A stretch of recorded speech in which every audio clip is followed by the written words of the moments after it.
Our hearts beat to the city streets. We began to feel the fire. We rise like... G'day. G'day. Thanks for stopping by. Thanks for joining us. Well, in this episode, we are continuing our winter coastal road trip. It's our winter southern coastal road trip. Southern coastal road trip. Makes all the difference when we're talking about winter in the south. It does. Ultimately, our goal is to get to Lake Keepin. And we're still deciding whether to actually go inland from Bateman's Bay or continue up the coast above Sydney and go inland from Newcastle. Yeah. And go through the Hunter Valley, which is very tempting in itself. It is. But we'll have to wait and see. Anyway, for now, come and join us as we hit this southern New South Wales coast and show you what it has to offer. And I think one of the things that has impressed us, Paul, is that you don't have to go to the really common big name places to enjoy the South Coast. In fact, some of these smaller places have amazing treasures. Let's go check it out. Absolutely. Leaving Eden and heading for Bermagui, we had two options. We could stick to the main A1 highway or take the more scenic tourist drive. The highway is faster. But it often bypasses the charming little coastal towns. The tourist drive, on the other hand, winds along the coast and promises better views. But sometimes the roads aren't as friendly when you've got a caravan in tow. No, they can be a bit more challenging. But we decided to give it a go and see for ourselves. Bermagui has its share of places to stay, but for us the standout is the Reflections Holiday Park, where location meets serenity right on the water's edge. Well, I must say, the weather has turned on a treat today. Talk about paradise. How nice is this today? The wind has completely dropped. The sun's out. It's a little bit cloudy. But I tell you what, it is beautiful. It's very mild, the weather. It's not cold at all. I mean, with no breeze. So, yeah, beautiful little town, I tell you. And this spot here is magic where we are. Huge site. Like, you could fit, if you come up with a boat, which would be ideal, it's plenty of room to put your boat on here as well as your van. Anyway, it's a perfect day to get out here and cook us some lunch. We're having prawn stew, which seems like a perfect choice to a trip by the seaside. Set right on the coast, Reflections Holiday Park, Bermagui, makes the perfect base for exploring this little part of the Sapphire Coast. The park is really well laid out, and for $54 a night you get a double slab and access to a couple of camp kitchens. Complete with barbecues, tables, a sink and fridge.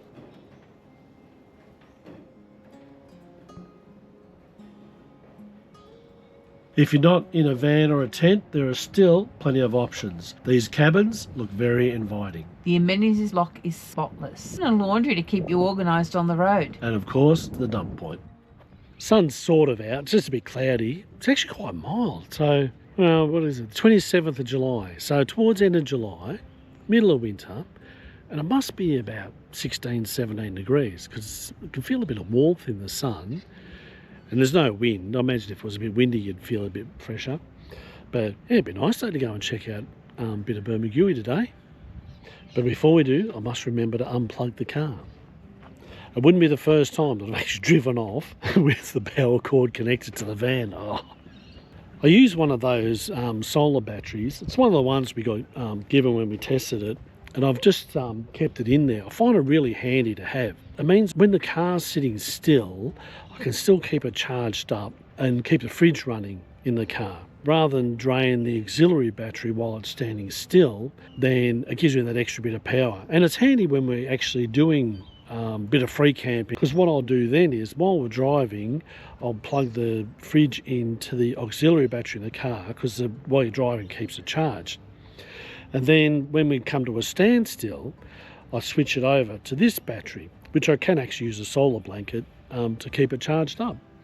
So yeah, that's my strategy for it. Is it the easiest way? I don't know, but it's a way that works for us. Now, time to explore Bermagui. Our first port of call, Fisherman's Wharf. Is that it? First port? Oh, okay. Anyway, we're at the Fisherman's Wharf. This place has a mix of cafes, boutique shops and galleries. A stroll along the marina takes you past boats that make me a little envious, I must admit. But for now, I'll just admire the view. And this place, Paul, is also home to the local fish co-op. All right, next on the itinerary is the sea baths. The blue pool is known here. Beautiful spot for it. Oh, gee, check this out. How good does that look? Imagine on a nice summer's day. Yeah, it'd be very nice and probably very busy down here.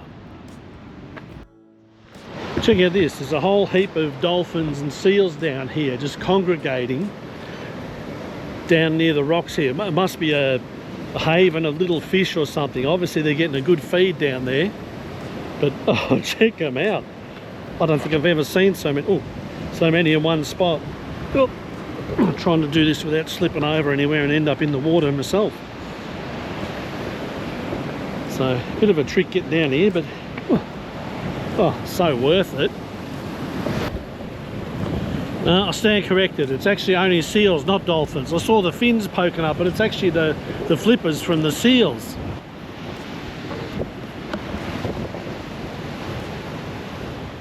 This is where you head down to Bermagui's famous blue pool.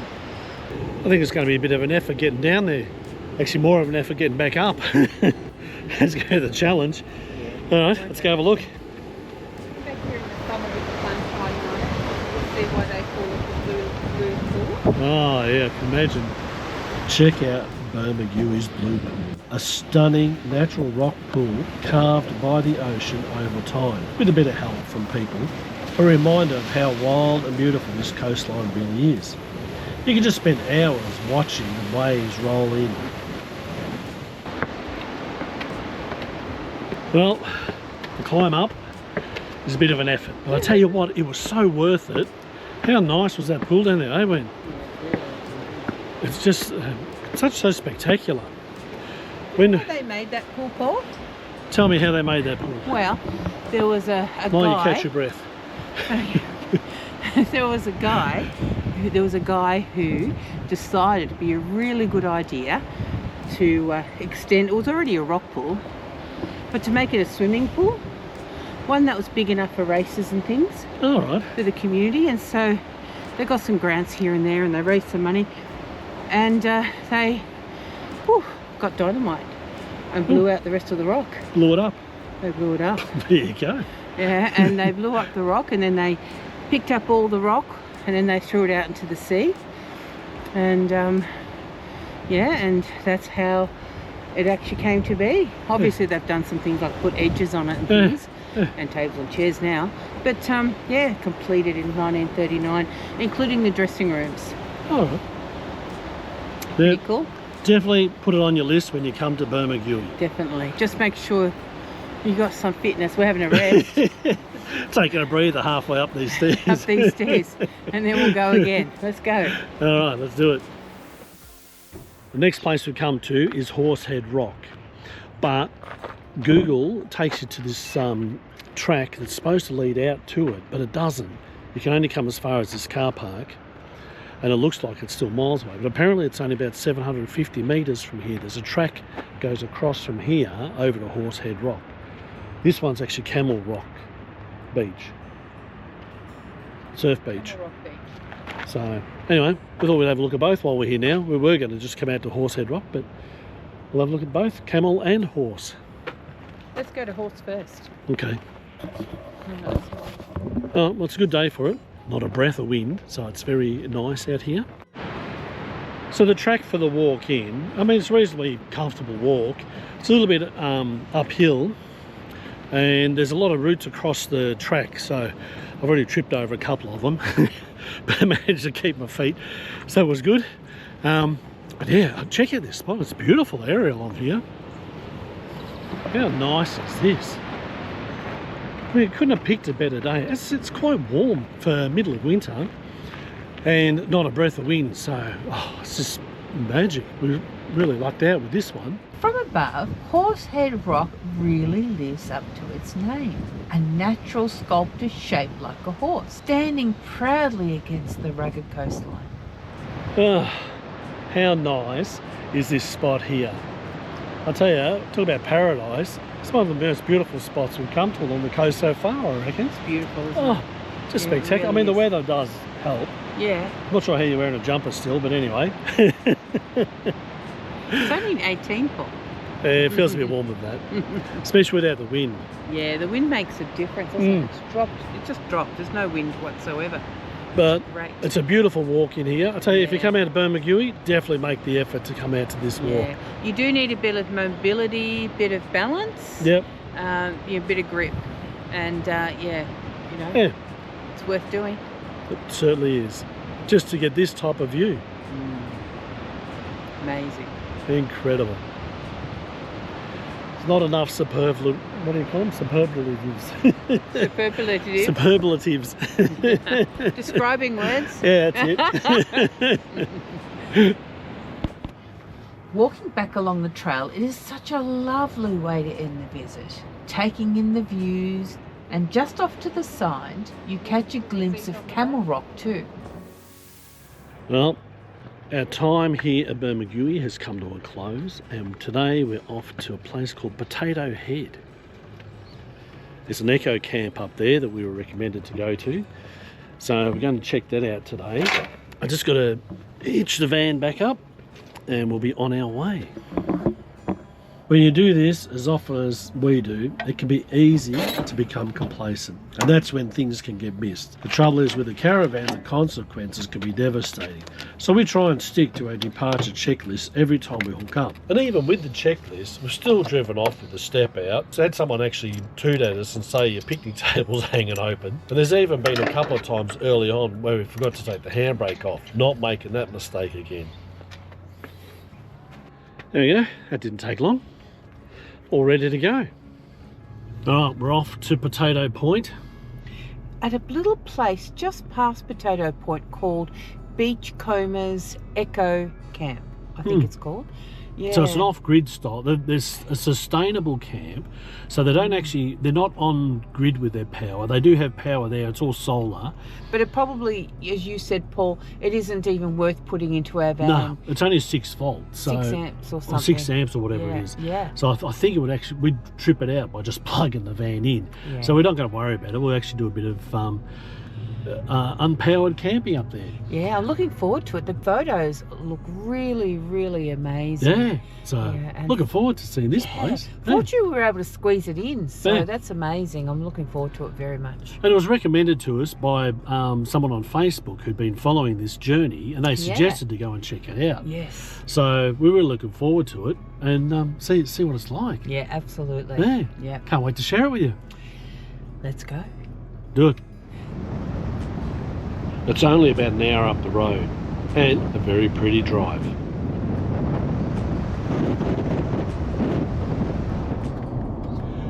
So we've just come off the tourist drive.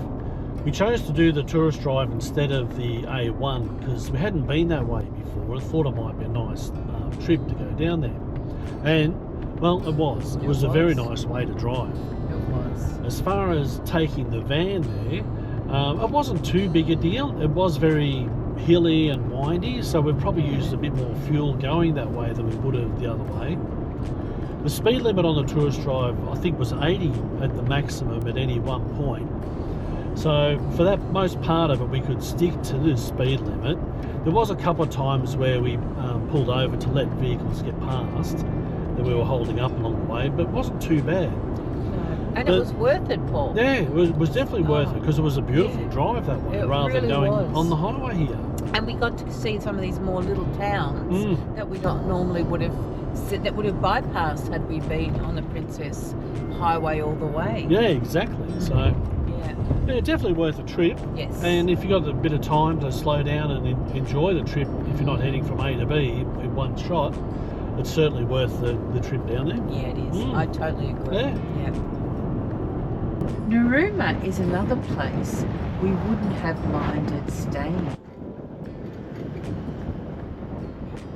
Well, here we are at Potato Point and another single lane bridge.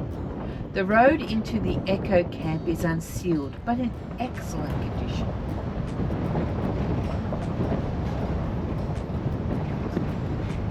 Also, gives you great coastal views. The Eco Camp is in the Eurobodalla National Park, and I didn't actually get a permit for the drone, so no drone footage here. It costs $47 a night for this amazing beachfront site. How nice is this? Looking forward to exploring this place, Paul. Obviously with a fire pit here, we're definitely having a fire. The weather is perfect for it, like there's hardly any wind or anything. So it's a perfect night for a fire later this afternoon. We didn't bring any wood with us, but fortunately you can get wood here. They have bags of wood available, $18, or you can get a barrow full of wood for $38. So we've gone with the barrow because it's much bigger. We're here for 2 nights, so we get a nice big pile of wood going. The roos don't seem to be at all fussed by human presence. Obviously feeling very safe here. Check out this fella, not fussed at all. Anyway, so you go and pick up the barrow up here for the wood, take it back down to the van, and then bring the barrow back.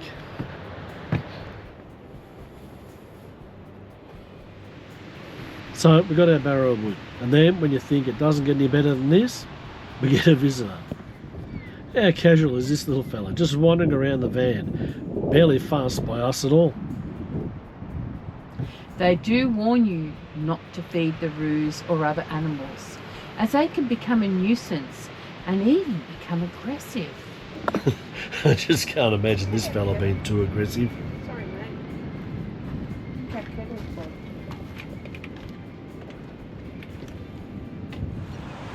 How nice is this place here? I tell you what, we have stumbled onto a gem.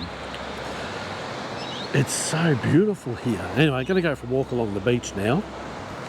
And as I said, it's about 18 or 19 degrees, so it's quite pleasant. There's not a breath of wind, so it is very nice. I'm actually in bare feet and shorts, believe it or not. I'm going to go paddling in the water in the middle of winter. Cool, I haven't done that since I was a kid. Anyway, we'll go and check this out. This walk along here is supposed to be very nice. Now that the tide's gone out a bit, apparently there's supposed to be emus around here somewhere too, so it'll be interesting to see if we spot any of those. If not, you know what? It's still a brilliant spot. So I'm trying to get a nice shot of us walking along the beach. So I say to Wenda, just walk, don't open your mouth, and look as if we're just strolling peacefully along here. But no, can't help myself. This is what I got.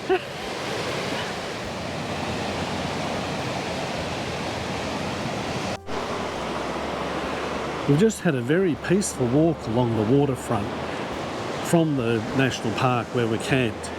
Saw a wallaby feasting on some of the seaweed. Apparently, we learned this about when I'm at Cape Hillsborough.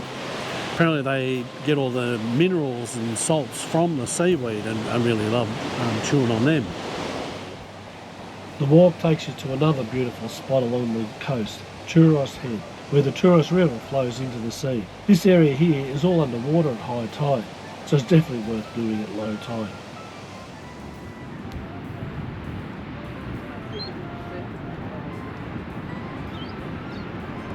And once again, we were visited by a couple of locals. I can imagine during the busier times that they wouldn't be so bold.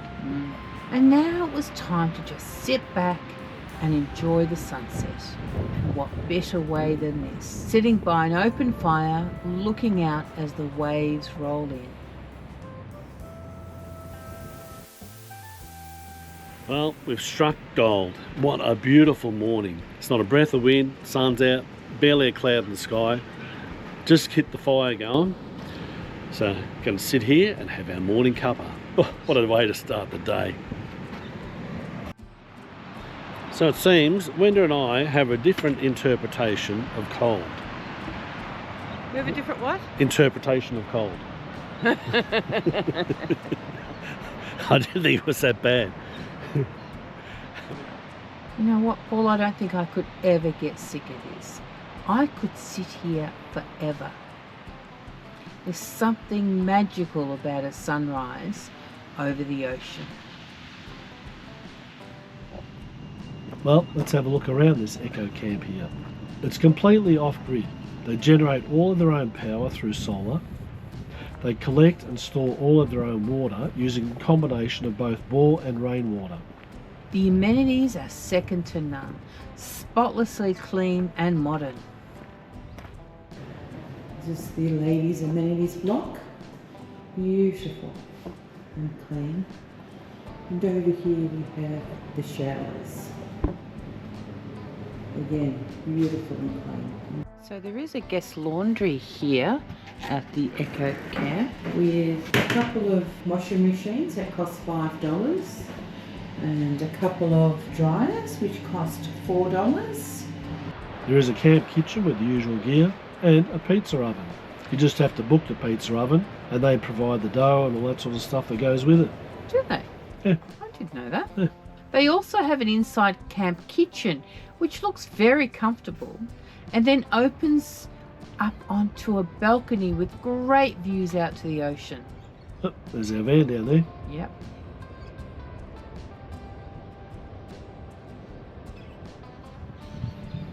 They got this nice little lake here.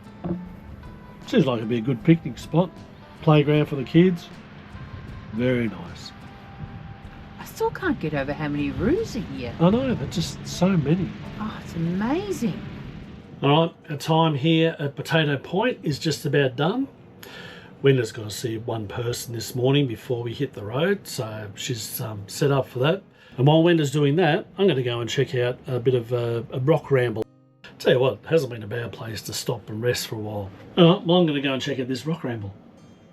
So this rock ramble takes you around, I think it's to Potato Point around the other side, and you have to pick your tide to do it. I'm doing it as the tide is going out, not taking any chances, because apparently at high tide it comes right up over these rocks. There's a bit of rock hopping obviously, hence the name Rock Ramble, but it's actually not a bad walk and it's very picturesque here.